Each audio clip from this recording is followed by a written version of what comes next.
Hello नमस्कार student, मैं हिम्मत सिंह आज की क्लास में आपका फिर से स्वागत करता हूं। आज हम बात करेंगे जो अपना 3.1 है उसके क्वेश्चन नंबर 6 में हमने ए को क्या कर चुके हैं, क्लियर कर चुके हैं। आज बात करेंगे वो अपने क्वेश्चन बी की बात करेंगे।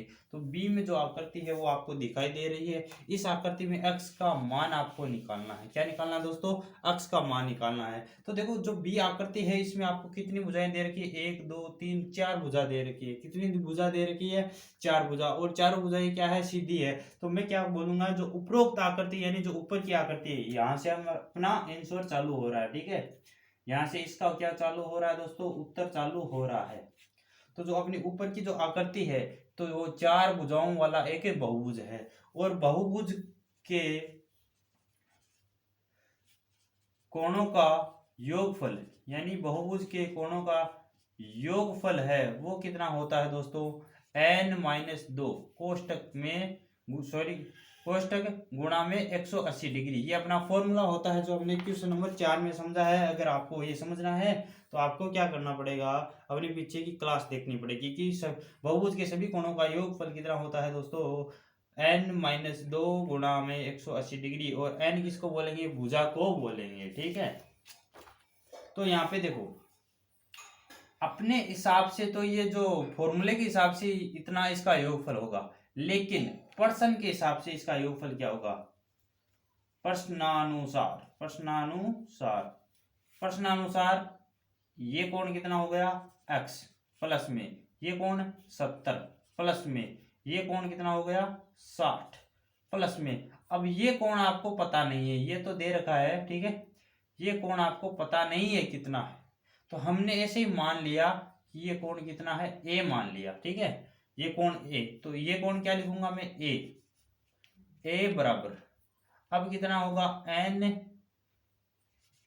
n-2 गुणा में 180, यानी इन चारों कोणों का योग इसके बराबर होगा। ठीक है, बहुभुज के कोणों का योगफल किसके बराबर होगा? n-2 गुणा में 180 डिग्री। और इनका अपने पर्सन के हिसाब से इनका योग करेंगे तो भी इसके बराबर आएगा। यही तो बात है कि हम चारों कोणों का योग करेंगे और ये अपने फॉर्मूले के हिसाब से इसके बराबर आना चाहिए। ठीक है, अब हमें अक्स निकालना है तो बाकी की सभी वैल्यू आपको पता होनी चाहिए अक्स निकालना है तो। लेकिन हमें यहाँ पे ए की वैल्यू मालूम नहीं है कि ए का मान क्या है। तो ए का मान कैसे निकालेंगे, सबसे पहले वो समझ लेते हैं। एक नियम होता है रेखिक युग्म नियम। रेखिक युग्म नियम ये आपको पता होना चाहिए। तो रेखिक युग्म नियम क्या होता है कि किसी रेखा पर एक ही बिंदु से बने हुए कोणों का योग 180 डिग्री होता है। यानी मैं बोलूं कि ये कोण अगर 90 डिग्री है तो ये कोण भी कितना होगा? 90 डिग्री होगा। ठीक है, इसी हिसाब से मैं बोलूं कि इस बिंदु से जैसे मैंने ये कोण बनाया है, ठीक है, ये कोण अगर 110 डिग्री है तो ये कोण कितना होगा? 180 में से 110 घटा देंगे तो कितना मिलेगा आपको? ये कोण मिल जाएगा, यानी कि 70 डिग्री होगा। कितना होगा दोस्तों? 70 डिग्री। समझ में आ रहा है?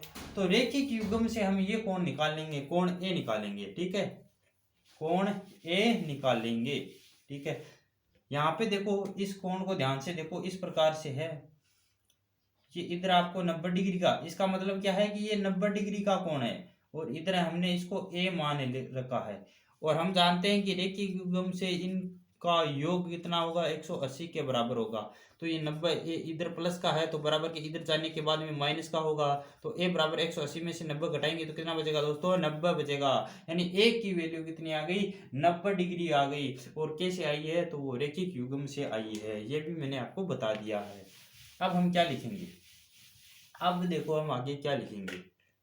आगे हम लिखेंगे x प्लस 70 प्लस 60 प्लस ए की वैल्यू कितनी होगी? 90 बराबर n की वैल्यू कितनी है? 4। तो 4 माइनस 2 गुणा में 180 डिग्री। ठीक है, अब हम इसको जोड़ते हैं, 90 60 और 70, इन सबको क्या करते हैं दोस्तों? जोड़ते हैं। 90 प्लस 60 प्लस 70, इन सबको हमने क्या किया है, जोड़ा है। तो 0 0 0, 9 और 6 15, 15 और 7 कितना हो जाएगा दोस्तों, 15 और 7 कितना हो जाएगा 22, यानी कितना हो गया 220 डिग्री। ठीक है, इन सबको जोड़ने पर अपने पास कितना आया दोस्तों, 220 डिग्री। तो x प्लस 220 डिग्री बराबर 4 में से 2 माइनस करेंगे तो 2 बचेगा, 2 को 180 से गुणा करेंगे तो 360 डिग्री। ठीक है, तो x बराबर 360 माइनस ये 220 है वो इधर जाएंगे बराबर के, तो माइनस में होगा, कितना होगा दोस्तों 220 माइनस का। तो x बराबर 360 में से 220 माइनस करेंगे तो कितना बचेगा दोस्तों, कितना बचेगा दोस्तों 140। 360 में से क्या करेंगे माइनस 220, तो आपके पास x की वैल्यू कितनी आएगी 140 डिग्री। तो यहाँ पे अपने पास x की वैल्यू कितनी आ गई 140 डिग्री। जो x का मान है वो कितना आ गया दोस्तों 140 डिग्री। तो इस प्रकार जो अपना क्वेश्चन नंबर 6 का बी समाप्त हो गया।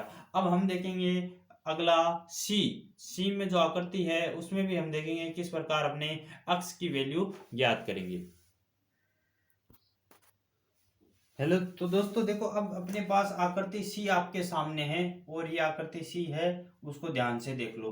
देखो इस आकृति सी में भी क्या है, सभी लाइनें सीधी है, सभी लाइन सीधी है, सभी रेखाएं सीधी है। इसका मतलब ये भी एक बहुभुज है। और कितनी भुजाओं वाला है, तो 1 2 3 4 और 5। तो ये उपरोक्त आकृति 5 भुजाओं वाला क्या है, एक बहुभुज है। अगर आपको ये पता चल गया कि एक बहुभुज है, तो बहुभुज के सभी कोणों का योगफल कितना होता है, n-2 गुणा में 180 डिग्री। ये भी आपको पता चल गया। अब हम लिखेंगे प्रश्नानुसार, क्या लिखेंगे, प्रश्नानुसार।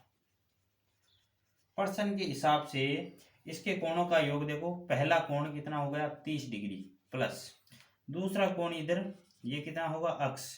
अब ये कोण आपको मालूम नहीं है, तो इस कोण को मैं क्या मान लेता हूं, यहाँ पे ए मान लेता हूं। क्या माना मैंने, ए। ठीक है, तो ये कोण ए डिग्री, ठीक है, प्लस ये कोण भी आपको मालूम नहीं है, तो इस कोण को मैं यहाँ पे क्या मान लेता हूँ, बी मान लेता हूँ, बी। तो ये भी क्या हो जाएगा प्लस बी, प्लस में वापिस ये कोण कितना होगा एक्स डिग्री। तो हमने पांचों कोणों का मान यहाँ पे लिख लिया है। और ये किसके बराबर होगा, n-2 गुणा में 180 डिग्री, इसके बराबर होगा। तो यहाँ पे देखो 30 प्लस यहाँ पे भी x है और यहाँ पे भी x है, तो x प्लस x कितना हो जाएगा 2x plus a plus b बराबर n कितना है, अभी की बार 5 है, बुझाएं 5 है, तो 5 माइनस 2 गुणा में 180 डिग्री। तो 30 प्लस 2x। अब हमें a और b का मान पता होना चाहिए। ठीक है, तो a और b का मान हम किससे पता लगाएंगे, रेखिक युग्म से पता लगाएंगे। ठीक है, अभी मैंने बताया है रेखिक युग्म क्या होता है, पीछे के जो क्वेश्चन नंबर अभी बी में बताया मैंने। तो रेखिक युग्म में देखो ये क्या बोल रहा है कि ये कितना है 70 डिग्री है और ये कितना माना है मैंने बी। तो इन दोनों कोणों का योग 70 प्लस बी बराबर 180 डिग्री होगा। ठीक है, तो b बराबर कितना आ जाएगा 180 माइनस 70 आ जाएगा। ये प्लस का 70 इधर भेजेंगे माइनस का 70, तो b बराबर कितना आ जाएगा 110 डिग्री। b का मान कितना होगा 110 डिग्री प्लस में b का मान अपने पास कितना आया है 110 डिग्री। और a का भी इसी प्रकार निकालेंगे।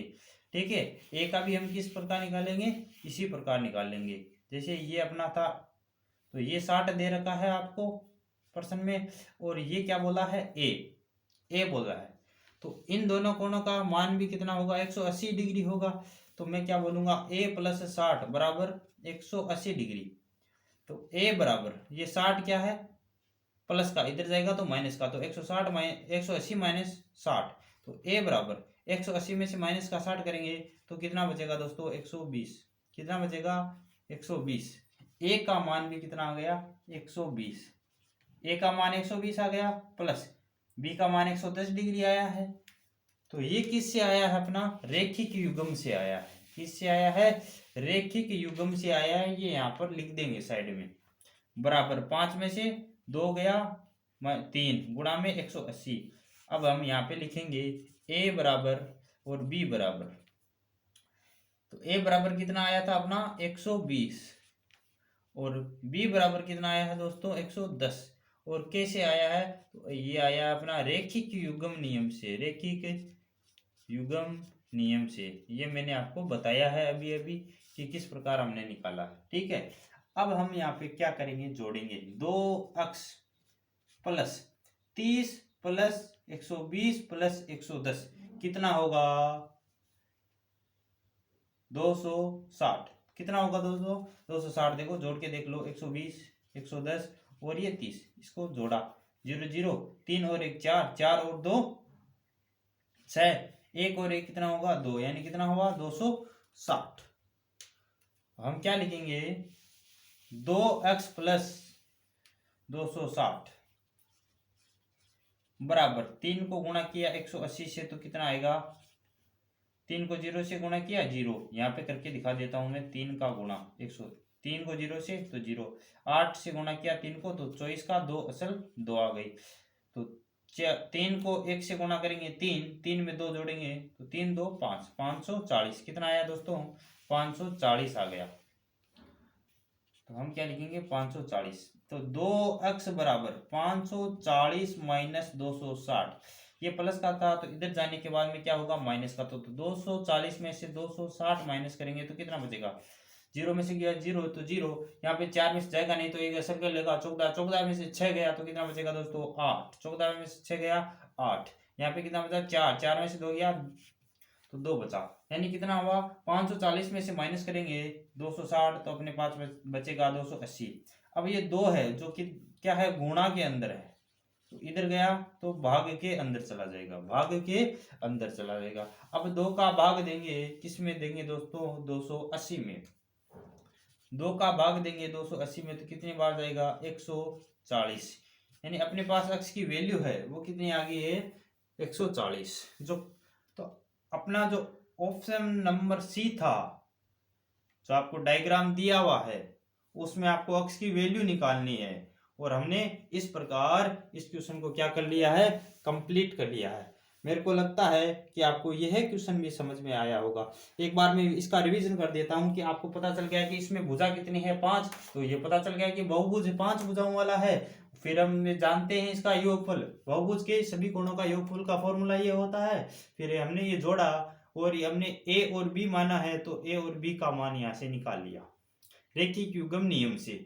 जैसे निकाला फिर इसको सोल्व किया तो अपने पास x की वैल्यू कितनी आई 140 डिग्री। तो स्टूडेंट अपना जो ऑप्शन नंबर डी है वो भी देखो जल्दी से, पूरा मैंने इसको सोल्व करके रखा है, आपको केवल समझना है। अपनी आकृति आपको ये दी हुई है, ये सभी भुजाएं क्या है आपस में बराबर है और ये सीधी रेखाओं से मिलकर बना है। इसका मतलब आपको भुजा गिननी है 1 2 3 4 5, यानी 5 भुजाओं वाला क्या है ये अपना बहुभुज है। और सभी बहुभुज के कोणों का योगफल हमें पता है क्या होता है, ये फॉर्मूला आपको याद होना चाहिए। ठीक है, ये फॉर्मूला याद है तो प्रश्नानुसार प्रश्न के हिसाब से सारे कोणों का योग करेंगे, यानी सारे कोण अक्स अक्स अक्स अक्स दे रखे हैं तो अक्स प्लस अक्स प्लस अक्स प्लस अक्स प्लस अक्स। ठीक है, सारे कोणों का हम जोड़ेंगे, 5 बार अक्स है बराबर जो फॉर्मूले में n का मान कितना होगा, भुजाएं 5 है तो 5 माइनस 2 गुणा 180, इसको सोल्व करेंगे तो 540 आएगा। और ये 5 अक्स है इनको जोड़ेंगे तो 5 अक्स हो जाएगा। ये 5 इधर गुणा में है तो इधर कितना जाएगा भाग के अंदर चला जाएगा। फिर 5 का भाग देंगे 540 में तो कितना आ जाएगा अपने पास 108 आ जाएगा। इस प्रकार अपना क्वेश्चन का आंसर है वो कितना आ चुका है दोस्तों 108। ठीक है, तो अपना डी था उसका आंसर 108 आ चुका है। तो आशा करता हूं कि आपको ये क्वेश्चन भी समझ में आया होगा। ठीक है, अगर ये क्वेश्चन आपको समझ में आया है तो अपनी क्लास को एक लाइक जरूर कर देना। ठीक है, कल मिलेंगे नए सवाल के साथ, क्वेश्चन नंबर 7 के साथ, और वो होगा अपना 3 पॉइंट का आखिरी क्वेश्चन। उसके बाद में हम चलेंगे अपने प्रश्नमाला 3.2 में। और आपका एग्जाम बहुत ही निकट आ चुका है तो पढ़ाई के लिए लग जाओ।